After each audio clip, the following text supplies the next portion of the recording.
तो भाई इस वीडियो में हम बात करेंगे मिरर इक्वेशन की कि ये कहाँ से आती है और इसकी डेरिवेशन क्या है। हमें एक कॉनकेव मिरर दिया गया है और अगर हमें रे डायग्राम बनानी हो, हमें इमेज पता करना हो कि कहाँ बन रहा है या कहाँ बनना है, तो उसके लिए हम लाइन पैरेलल बनाते हैं प्रिंसिपल एक्सिस के, वो रिफ्लेक्ट होके फोकस से गुजर रही होती है। और यही काम उल्टा भी होता है कि अगर रोशनी यहाँ से फोकस से आ रही हो तो ये ऑब्जेक्ट के सर पे जाके मिलेगी। तो हम इसका उलट करते हैं कि ऑब्जेक्ट से हम एक रे बनाते हैं जो फोकस से होती हुई आईने पे पड़ रही हो और रिफ्लेक्ट हो जाए, गोया ये शुआ बनेगी। और दूसरी शुआ ऑब्जेक्ट के सर से होती हुई, शय के सर से होती हुई प्रिंसिपल फोकस से आईने पे जाके मिलेगी, ये यूं जाके मिलेगी। ठीक है भाई। और जितना एंगल यहाँ बन रहा है उतने ही एंगल पे, उतने ही जाविये पे ये मुनकिस हो जाएगी। थोड़ा सा ज्यादा हो गया, जरा यूं करके बनाते हैं, ये मुनकिस होगी।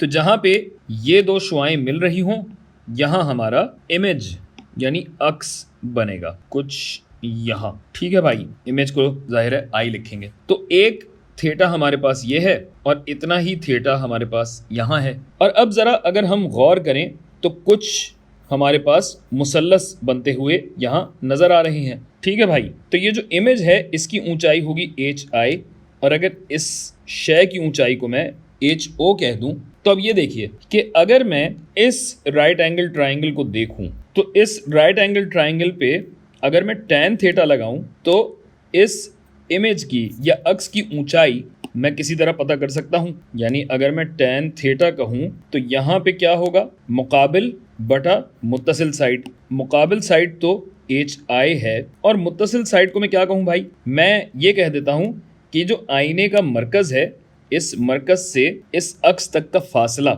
इसे अगर मैं नाम दे दूं DI, DI मतलब इमेज का फासला, अक्स का फासला, तो HI बटा DI हो जाएगा ये। और ये दूसरा एंगल हमारे पास यहाँ बन रहा है जो कि इस ऑब्जेक्ट या शय की वजह से है। तो यही काम मैं यहाँ भी कर सकता हूँ कि अगर tan थीटा लगाऊं तो मेरे पास आएगा HO यानी ऑब्जेक्ट की शय की ऊंचाई बटा आईने के मरकज से इस शय का फासला, जिसको मैं अगर कह दूं DO या D0, तो ये हो जाएगा भाई। और आपके सामने एक जाना पहचाना तनासुब आ गया जिसे आप मैग्निफिकेशन फैक्टर के नाम से जानते हैं। और मैग्निफिकेशन फैक्टर को आप इस तरह जानते हैं कि HI बटा H0 बराबर होता है DI बटा D0 के। ठीक है भाई।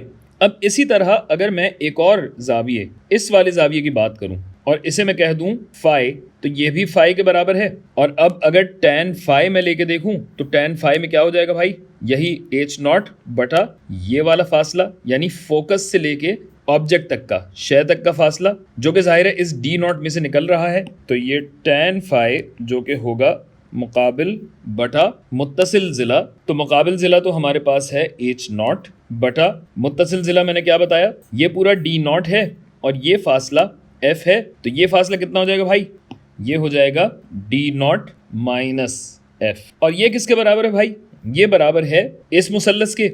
और इस मुसल्लस में ये वाली ऊंचाई क्या है, ये HI के बराबर है। तो ये HI बटा मुत्तसिल, ये एंगल हमारा ये है, ये मुकाबिल साइड है HI इसके बराबर, और मुत्तसिल साइड ये है जो कि इस फोकल लेंथ के बराबर है। गोया जेल में आएगा फोकस F, इसे भी मैं सफ़ेद कर देता हूं कि अगर मैग्निफिकेशन फैक्टर अब देखूं तो HO बटा HI या H0 बटा HI क्या हो जाएगा भाई, ये D0 माइनस F वहां चला जाएगा और F यहीं रहेगा। तो ये हो जाएगा D0 माइनस F बटा F। सही है भाई। और फिर H0 बटा HI को आप ये भी जानते हैं कि इसका उलट है। गोया H0 बटा HI अगर मैं करूंगा तो ये D0 बटा DI हो जाएगा। तो ये हो गया D0 बटा DI। ठीक है भाई। अब इसकी अगर मैं थोड़ी सी तस्हील कर दूं, तस्हील करने के लिए क्या होगा भाई, ये D0 बटा F है माइनस F बटा F, गोया ये हो जाएगा D0 बटा F माइनस F बटा F क्या होगा, ये 1 के बराबर होगा और ये बराबर है D0 बटा DI के। और इन दोनों D0 को हटाने के लिए अगर मैं पूरी चीज़ को D0 पे तकसीम कर दूं तो क्या होगा, ये यहाँ नीचे आ जाएगा। गोया ये हो जाएगा 1 माइनस 1 बटा D0 और यहाँ भी आ जाएगा 1। और अब अगर मैं इसकी तस्हील कर दूं तो ये सामने आता है कि 1 बटा D0 जमा 1 बटा DI बराबर होता है 1/f के, और ये कहलाती है मिरर इक्वेशन या आईने की इक्वेशन। अच्छा, बस इसमें ये याद रखिएगा कि अगर हमारे पास कॉनकेव मिरर है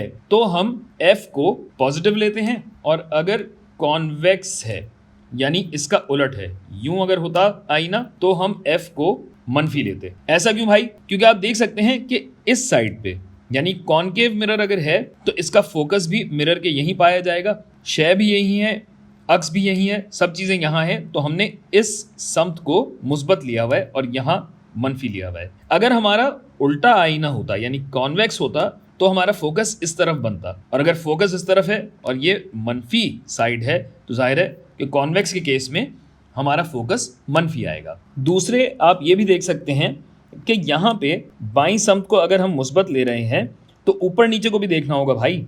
अगर ऊपर वाली समत को हम मुस्बत ले रहे हैं जिसकी वजह से ये HO मुस्बत है तो HI क्या होगा? मनफी होगा।